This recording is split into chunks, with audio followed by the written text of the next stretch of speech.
Non-operative treatment options for hip pain generally include basic things always, such as rest, activity modification, basically try to let things heal.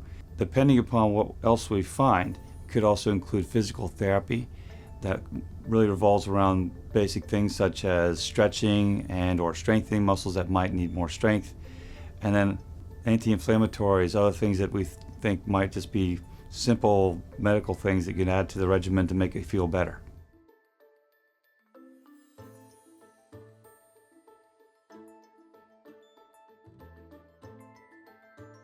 Sports ultrasound is used to treat hip pain, not just to diagnose it.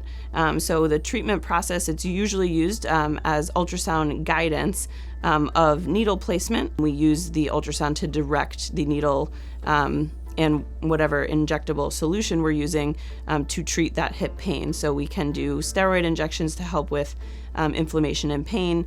We can do hyaluronic acid injections to help lubricate a joint that may have some early arthritic changes. We can also use other orthobiologic agents to help to halt any arthritic changes that may be occurring or potentially heal some soft tissue structures or fibrocartilage structures in the hip.